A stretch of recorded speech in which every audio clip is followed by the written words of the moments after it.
on, everyone? Welcome to a new episode of Mostly Wrong Opinions. I'm your boy Tyrone. That's Devin. We got a rewind episode for you today, and it is the 1997 movie Starship Troopers. In every age, there is a cause worth fighting for. But in the future, the greatest threat to our survival will not be man at all. I love this movie. I'm just gonna say out the front. I love this movie. This movie stars Casper Van Dien. If you don't know who he is, that's okay, because in 1997, no one did either. And in 1998, no one did either. His career kind of like went nowhere, but he did have some small roles in like soap operas and stuff.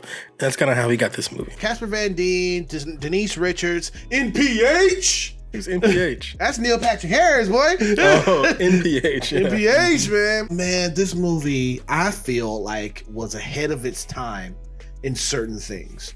And people weren't really expecting this movie to be what it was. So Starship Troopers is based on a book. It's a very dense book. It's a book that I read when I was a kid. And people kind of expected Starship Troopers to be kind of like a very political movie, kind of like the book was, talking about how bad fascism is and this, that, and the other. And this movie talks about fascism a lot, but it's a satire. It's just like every other Paul Verhoeven film, just like RoboCop is a satire. This movie is also a satire. So it's based in the far future. All of humanity, we're all under one flag now, and it appears to be the Nazi flag. Yeah. and suddenly one day, an asteroid hits the Earth, and we all agree that this asteroid came from this bug planet across the galaxy somewhere. The meteor was shot out of orbit by bug plasma that derived from Klendathu, the arachnids' home planet.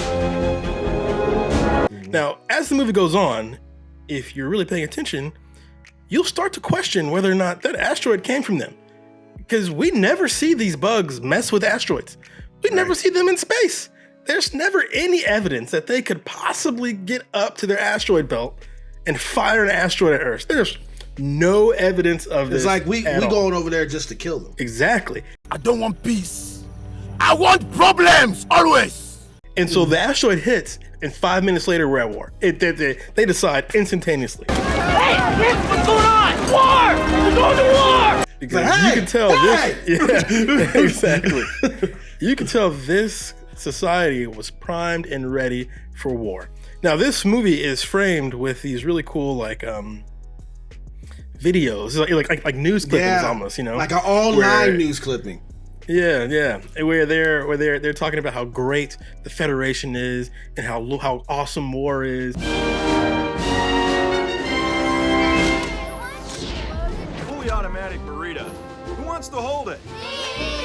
Citizen rule, people making a better tomorrow. And they got these little kids fighting over guns and machine guns, and everyone's like, oh, that's so funny. You're fighting over machine guns. And it's like, this is so disturbing, you know, but it's played very straight, right? It's only funny if you get that like Nazi joke, but a lot of people in 1997, they didn't pick up on it. I didn't pick up on it now because you told me about it. I'm like, yeah. And if you don't pick up on the Nazi stuff, what you end up with is kind of a shoot 'em up kind of a movie. Oh, I love it. But Paul Verhoeven, he's from the Netherlands, and he grew up in Nazi occupied Netherlands, so he knows fascism better than anyone. So he wants to talk about it using this book. But so this movie, anyway, like you said, stars Casper Van Dien, and it bombed hard. It bombed. This was a massive flop, and mostly because the lead, no one knew who he was. A lot of people did not pick up on the Nazism. Some people thought this movie was anti-American, which is really funny because it's anti-fascist. And like you said, it is ahead of its time. Like there's a scene where we see that like, little newsreel. Yeah. And there's two people arguing as to whether or not there could be a brain bug, you know? And one of the guys like, frankly, The idea of a brain bug, I find that offensive. Insects with intelligence? Have you ever met one? I can't believe I am hearing this nonsense. just This wait is the most a moment, ridiculous conversation I have ever had. And he's got like a bow tie, and it looks It's just like Fox News. Tucker Carlson in particular. You're like, whoa! This movie was way ahead of its time, and it's this. I feel like this movie also has never been more relevant than like right now. When I was a kid, I didn't see none of that fascism and Nazism and all that stuff, but it was so freaking cool to me. And now I look at it again, and it's still cool. The visual effects to me are still cool. It's like, so the first time we see the bugs, they land on the bug planet. That was like an hour and later. The music, yeah, it took us a long time. It's 45 minutes into the film before Buenos Aires gets destroyed and the war starts. Yeah. So there's a lot. It's a 45 minutes worth of character building. Oh! I love it. Oh, Wow. fantastic. It's perfect. And it's just it feels like someone setting up these dominoes, right? Exactly. And then when the attack happens, they knock them all down. So it's great. Anyway, this scene I'm talking about, they land on the bug planet. They call it Big K later on. Big K. And the music's playing. It's like ba ba ba. And he's like, "Remember your training." And they're like, "Yeah, let's go, yeah." And the music's like ba ba ba ba ba. And then it goes down, and then it's just like horror show. It's all Everyone gets destroyed. Yeah. And this is the point of this film, in that, have you noticed they didn't win a single battle, Tyrone? No. They lost every single battle. Every time they went to war, damn near every character died. Yep. Brutally, nastily. They got their brains sucked out, they got cut in half, ripped apart, limbs melted off, lots of screaming and crying and begging. Horror, it was absolute hell. And yet that's not how they sell it to people, right? They sell it to you like the war is great. They're like, yeah, there's nothing better than going to war. And even early on, when our main character, his name is Rico, he's trying to decide whether or not he should come in the army. He's like, I don't know. So he decides to go, and the guy's like, oh, you signed up for mobile infantry? He's like, great. Mobile infantry made me the man I am today. And he shook his hand cybernetic, backs away from the seat, no legs. Infantry, sir. Good for you. Mobile infantry made me the man I am today. It's like, oh my God, what the hell happened to you? So what's interesting is, as a kid, when I saw the shooting, I was like, this is exciting, this is fun. As an adult, I'm like, this is horrifying. They're losing. There's no evidence that they're winning this war. None. As a matter of fact, later on in the film, we're gonna get into the plot here in a second here. Later on in the film, when Denise Richards is flying her plane, and they're like, oh, what's these lights? They're like, it's just light, no big deal. You keep going. And light's like destroying all the planes. So you could tell that they didn't even know. They were just like guessing. They're like, it's just light. That's what they pretty tell us. fireworks in space. But let's actually talk about the plot here, because I just think the plot is great. The overall themes are great, and I could gush about them forever. Let's talk about the plot. So we got our three main characters. They start off in high school. Our main character's name is Rico. He's in love with this girl named Carmen. And then they've got the nerdy best friend, whose name I can't remember, played by Neil Patrick Harris. Carl Jenkins. And they could not be more different. Rico is kind of athletic, good-looking guy. He's also very rich. And Carmen is the nerdy, cute girl next door, and Carl is the weird, smart guy. And at the end, this is like their senior year, and they know that this is it. They'll never see each other again, right? After this, they're done, and they make a little promise. They say, "We'll all be friends," and they're like, "Okay." And then an interesting scene happens where they all go off to figure out what they're going to do with their lives, and you notice subtly they don't pick, right? Yep. The Federation picks for them based on their test scores. So Carmen gets to be a pilot because she's really smart. Carl, he's like extra smart, so he gets to go to games and theory. And Rico, he's dumb, and he goes to the front lines, mobile infantry, right? Yeah. And throughout the film, they spread up, and it's pretty much like these three separate stories of these three friends and what they do throughout the galaxy. And by the time they meet back up at the end, right, they are completely different humans, right? Yeah, you can feel it too. You can feel it coming through the screen. Based off of everything that they've been through. Neil Patrick Harris is decked out head to toe like an SS Nazi, right? He's got the trench coat, he's got the big old floppy hat, right? Everyone's saluting him because he's the highest ranked one, and it's clear he's manipulating Rico. And he told Rico to go right in the tunnel instead of going left because he's psychic or some shit. Yeah, something like that. So it's very interesting to see these three main characters go off on their adventures, and the movie it does a really good job of making you like the characters, making you like these baby Nazis, right? And you kind of want to see them succeed. Some of that stuff I didn't really pick up on as a kid, but as an adult, I really appreciated how long they spent setting up characters before they got to the big shootout scenes. So you just appreciate characters more. Yeah, man. You appreciate a story a little bit more. That's why when people say they hate dialogue, no. I like dialogue that makes sense. What they hate is exposition. That's what they don't like. Yeah. And so what's interesting is at the time, like I said, this movie bombed. It came out the same year as Scream 2. Came out the same year as freaking Titanic. Like this was a tough year. It came out the same year as Aliens Resurrection. So this was a tough year for this film, and it didn't do well. And a lot of people missed a lot of the fascist talk, because the fascism, it kind of happens almost in the background. Like a big chunk of it you get when you see Michael Ironside. He plays a teacher turned lieutenant. We meet him as a teacher, and he's very casually talking about the fall of democracy and why they took away people's voting rights and how voting is like violence and it's the ultimate authority, and on and on and on.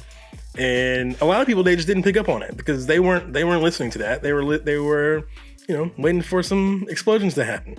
And there's another scene where we hear about more fascist stuff, but everyone's naked when they're talking about it, right? So so a lot of people were distracted when they very casually said that you couldn't have children.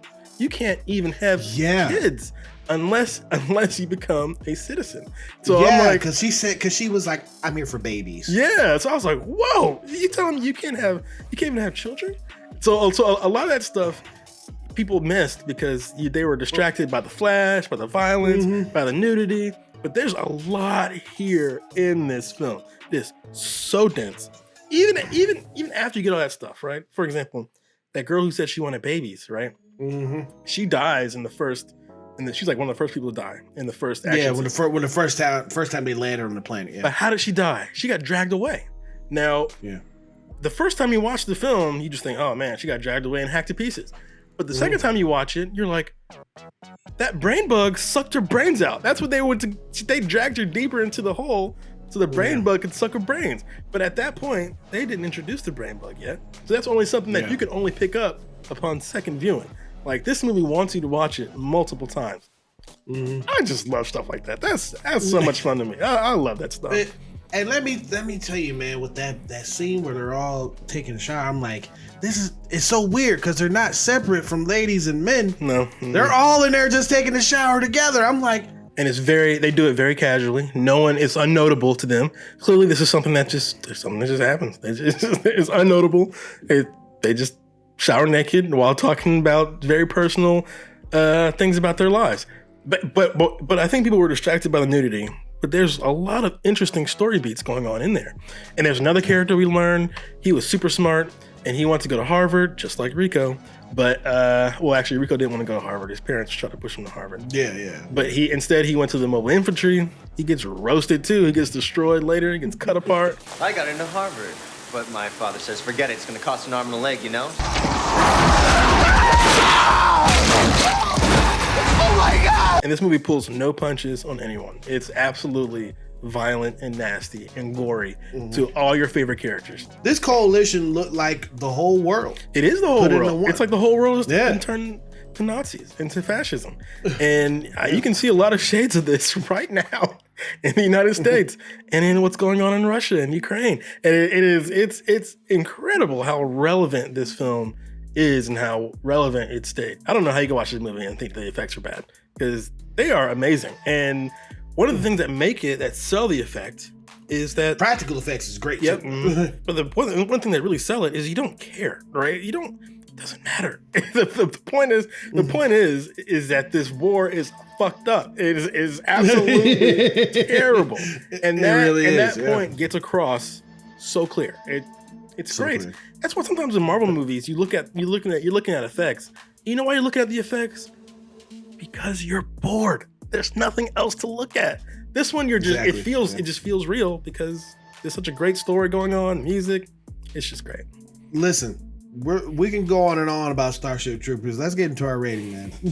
But with all that being said, people, I'm giving this film a 9.5. Tyrone, you took the words right out of my mouth. I'm giving this one a 9.5 as well. I was pleasantly surprised. It's been a long time since I'd seen this movie. I was very happy to see that it was on Netflix. I was like, oh, wow, okay, cool. It is upsetting, first of all. I'm going to get this out of the way. It is absolutely upsetting, though. It's very violent. There's lots of nudity. This movie is so... that's why the movie's kind of a joke in that it's so pro-fascist that it flips around and becomes, obviously anti-fascist, right? So if you're not prepared for that, if you don't pick up on it, you might think this movie is like anti-American or something, or maybe even like pro-Nazi or something. But it's not. It's a total. The whole movie is a joke. It's a spoof. Which makes it so interesting and gives it so many layers that you can enjoy this on. And what's really crazy is after the credits rolled, I had to stop myself from watching it again. That's how great this movie is. I think it's just awesome. He had to stop himself from watching this movie again, but he didn't have to stop himself from not wanting to see Starship Troopers 2, 3, or 4. So yeah, I didn't see those. I've heard they were bad, and they're all like direct to video type things. I'm not interested in those. We're not going to talk about them, mostly because I can't. I haven't really seen them. But this one is absolutely, it's really, really good. It's like a really great movie. It's a great movie because of the themes, and it's a great movie because of the plot. It's a great movie because of the action. This is a true gem, a masterpiece that got overlooked in 1997. But of course, today, it's one of the most talked about movies ever these days. For real. And well deserved. Well deserved. I'll be happy and proud to join Rico's, what is that? Rico's Roughnecks. Yeah, Rico's Roughnecks. Yeah.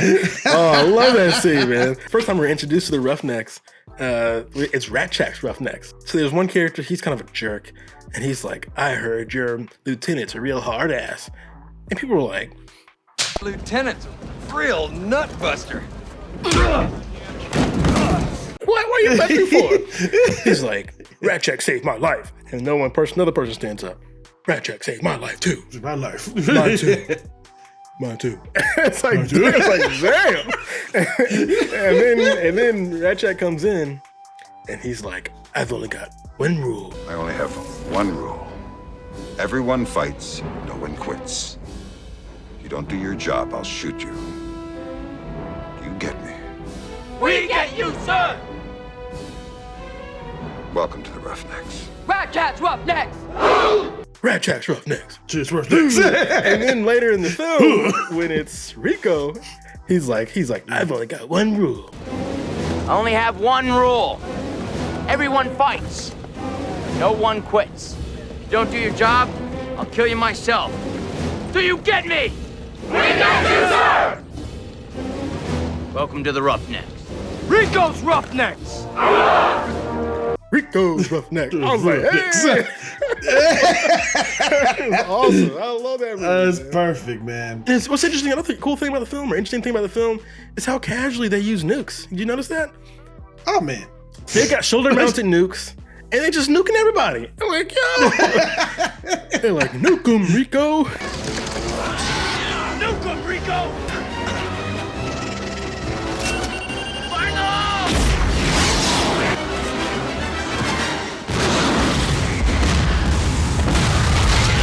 Nuke 'em.